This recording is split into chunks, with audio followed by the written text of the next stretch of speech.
Friends, स्वागत है आपका अपने चैनल पर। आज हम बात करने जा रहे हैं अरावली रेंज के बारे में। इससे संबंधित कुछ इसका स्टैटिक्स पार्ट देखेंगे और करंट अफेयर्स में क्यों चर्चा में रहा है इसके बारे में भी हम जानेंगे। तो चलिए इसको जानते हैं। तो अरावली रेंज की अगर हम बात करें तो अरावली रेंज जो है वो भारत के उत्तर पश्चिम में स्थित है। अगर हम इसको देखें, मान लीजिए ये भारत है, तो भारत के उत्तर पश्चिम में यानी कि इस स्थान पर अरावली पर्वत श्रृंखला स्थित है।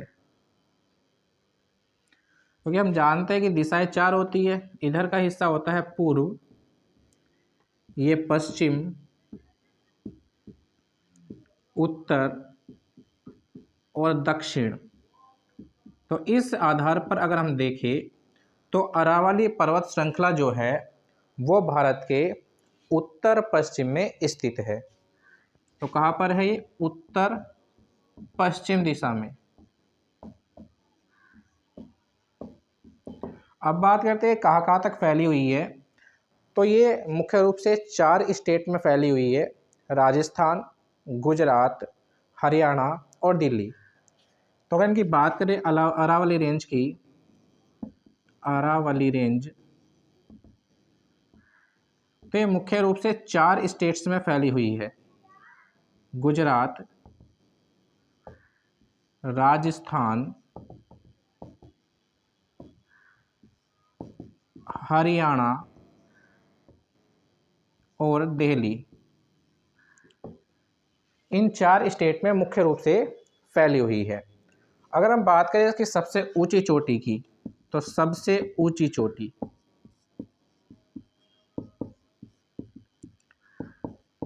तो अरावली रेंज की सबसे ऊंची चोटी होती है, उसका नाम है गुरु शिखर।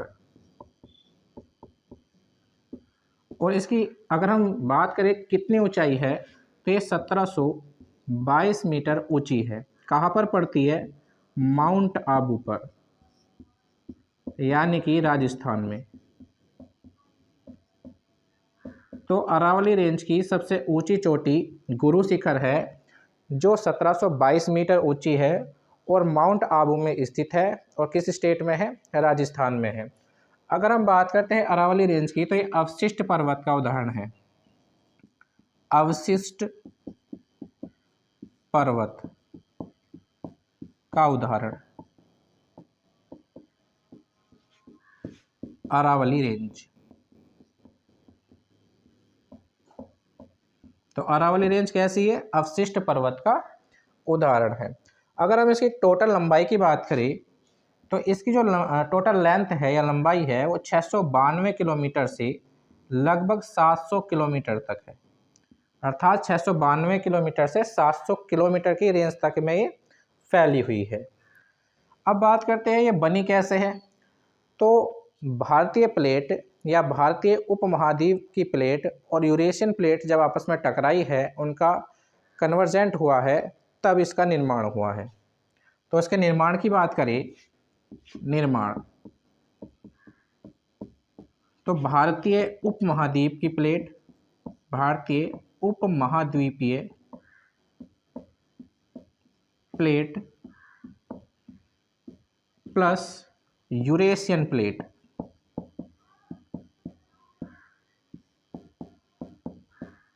के अभिसरण से ये बनी है।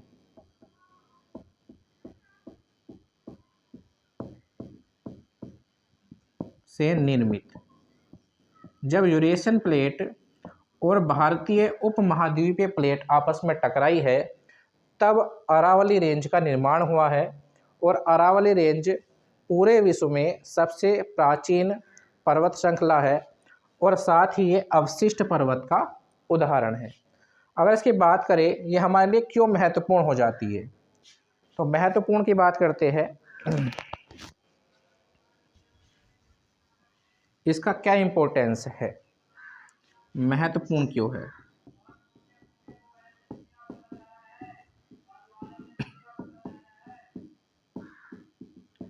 तो देखिए ये महत्वपूर्ण हो जाती है क्योंकि यहाँ पर जैव विविधता अत्यधिक मात्रा में पाई जाती है। जैव विविधता, जैव विविधता माने यानी कि पेड़ पौधे, अलग अलग स्पीसीज़ पेड़ पौधों की, अलग अलग स्पीसीज़ जीव जंतु की यहाँ पर पाई जाती है, अलग अलग कीड़े मकोड़े यहाँ पाए जाते हैं, इसलिए इसको बोलते हैं हम जैव विविधता। तो यहाँ पे अत्यधिक मात्रा में जैव विविधता पाई जाती है। फिर धात्विक भंडार यहाँ पर है, धात्विक भंडार यानी कि विभिन्न प्रकार की धातुएं यहाँ पर मिलती है, जैसे तांबे के अयस्क यहाँ मिलते हैं, लोहे के अयस्क मिलते हैं, तांबे के अयस्क, लोहे के अयस्क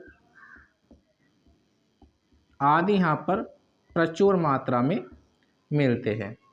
अगर हम तीसरी बात करें तो थार रेगिस्तान से आने वाला जो रेत है, से आने वाला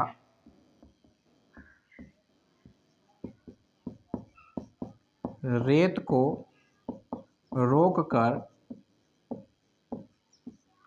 मरुस्थलीकरण को रोकती है। तो अरावली रेंज क्या होती है? अरावली रेंज थार मरुस्थल से आने वाला जो रेत है उसको रोक देती है, जिसके कारण भारत के अनेक राज्य रेत की चपेट में नहीं आते और वहाँ पर मरुस्थलीकरण को ये रोकती है। अगर इस पर्वत श्रृंखला को हटा दिया जाए तो थार मरुस्थल से अत्यधिक मात्रा में रेत आएगा, जिससे दिल्ली एनसीआर समेत भारत के विभिन्न राज्य मरुस्थलीकरण के शिकार हो जाएंगे, अर्थात वहाँ पर रेत अत्यधिक मात्रा में हो जाएगी। अगर हम बात करें इसके अतिरिक्त तो यहाँ पर धात्विक भंडार है, जैव विविधता अत्यधिक मात्रा में है और ये मरुस्थलीकरण को रोकने का काम करता है, साथ ही वर्षा के पैटर्न को बनाए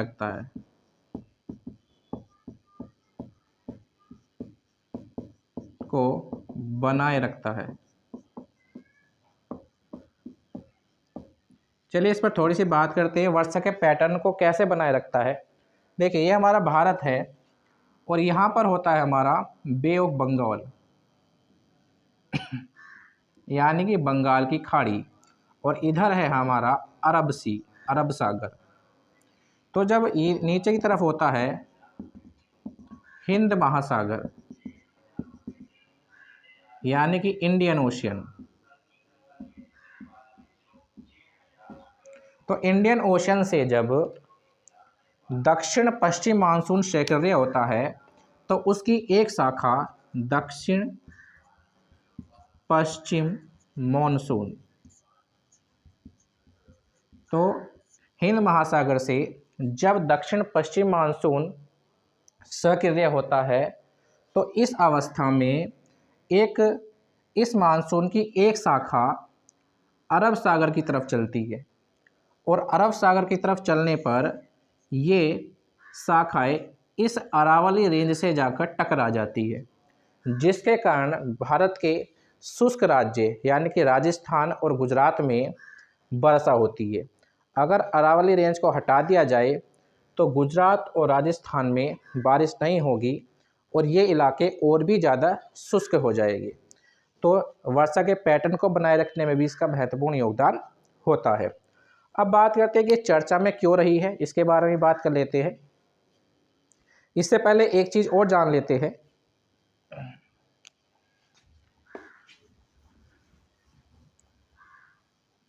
अगर हम अरावली रेंज की बात करें तो अरावली रेंज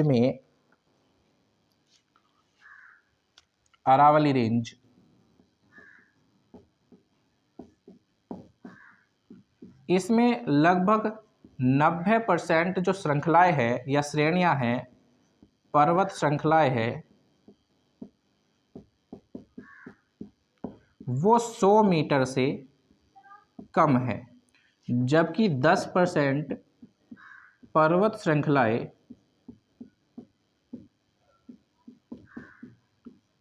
100 मीटर से अधिक है। यानी कि अरावली रेंज में अगर 100% पर्वत श्रृंखलाएं है तो 90% पर्वत श्रृंखलाएं जो है वो 100 मीटर से कम की है, जबकि 10% पर्वत श्रृंखलाएं जो है वो अरावली रेंज में 100 मीटर से अधिक की है, 100 मीटर से अधिक की है। आगे हम बात करें, हाल ही में क्या हुआ है, हाल ही में सुप्रीम कोर्ट ने अपना एक निर्णय में ये कहा है कि वे पर्वत श्रेणियाँ जो कि 100 मीटर से कम की है उसको अरावली रेंज में पर्वत श्रेणियों के अंतर्गत नहीं रखा जाएगा। तो 100 मीटर से कम पर्वत श्रृंखलाएं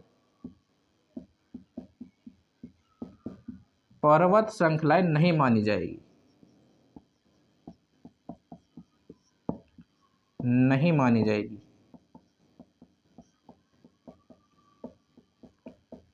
तो सुप्रीम कोर्ट ने अपने निर्णय में कहा है कि अरावली रेंज की वे श्रृंखलाएं जो 100 मीटर से नीचे की है या कम की है वो पर्वत श्रृंखलाओं की श्रेणी में नहीं आएगी। अब ये जो 100 मीटर की नीचे की जो पर्वत श्रृंखला है ये 90% है, जिसमें क्या है, घास के मैदान है, घास के मैदान के अलावा झाड़ियाँ है आदि। अब इन 90% पर्वत श्रृंखलाओं पर क्या हो गया है, खतरा पैदा हो गया है। पर्वत श्रृंखला की सुरक्षा पर खतरा पैदा हो गया है। खतरा कैसा हो गया है, हो सकता है आने वाले समय में यहाँ पर खनन को बढ़ावा मिले। खनन होगा तो सीधी सी बात है, जैव विविधता क्या हो जाएगी, वहाँ पर कम हो जाएगी। खनन अधिक हो रहा है, उसके बाद क्या होगा, शहरीकरण बढ़ेगा। तो जैसे जैसे खनन और शहरीकरण बढ़ेगा तो जैव विविधता कम हो जाएगी। साथ ही अत्यधिक मात्रा में जब धातुएं निकाली जाएगी तो पर्वत श्रृंखलाएं और भी नीचे हो जाएगी। और क्या होगा कि जो थार से आने वाला जो रेत है या थार मरुस्थल से आने वाला रेत है वो भारत के अनेक राज्यों में प्रवेश कर जाएगा और दिल्ली एनसीआर समेत जितने भी राज्य होंगे आसपास के, वहाँ पर क्या बढ़ेगा, मरुस्थलीकरण बढ़ जाएगा। तो जैव विविधता कम हो जाएगी और साथ में क्या बढ़ जाएगा, मरुस्थलीकरण में वृद्धि हो जाएगी, यानी कि मरुस्थलीकरण क्या हो जाएगा, बढ़ जाएगा। इसके बाद बात करें तो अरावली रेंज में अत्यधिक मात्रा में तांबा पाया जाता है, तांबे की मात्रा अधिक पाई जाती है। और किसी भी चीज़ की मात्रा अत्यधिक है और कितने समय से वहाँ पर मौजूद है, इसके लिए एक चीज़ की जाती है जिसको बोलते हैं कार्बन डेटिंग। कार्बन डेटिंग के माध्यम से ये पता लगाया जाता है कि कोई भी वस्तु कितनी पुरानी है। तो कार्बन डेटिंग में पता चला है कि तांबे की मात्रा अत्यधिक है यहाँ पर और काफ़ी लंबे समय से मौजूद है। इसके लिए कार्बन 60 का प्रयोग किया जाता है कार्बन डेटिंग करने के लिए। यह भी क्वेश्चन एग्जाम में पूछा गया है कि कार्बन डेटिंग में किस कार्बन का इस्तेमाल किया जाता है। तो कार्बन 60 का इस्तेमाल कार्बन डेटिंग में किया जाता है। तो इस प्रकार से ये चर्चा का विषय रहा है। अरावली पर्वत श्रेणियाँ भारत के लिए बहुत ही महत्वपूर्ण हो जाती है, क्योंकि अवशिष्ट पर्वत का उदाहरण भी है ये और सबसे पुराना अवशिष्ट पर्वत भी है। साथ ही ये चीज़ें हमने बताई कि किस तरीके से जैव विविधता यहाँ पर अत्यधिक मात्रा में होती है, मरुस्थलीकरण को रोकता है, वर्षा के पैटर्न को बनाए रखने में इसकी महत्वपूर्ण भूमिका है, और साथ ही धात्विक खनिज यहाँ पर अत्यधिक मात्रा में पाए जाते हैं। तो इसी के साथ मिलते हैं एक नेक्स्ट वीडियो में, तब तक के लिए थैंक यू।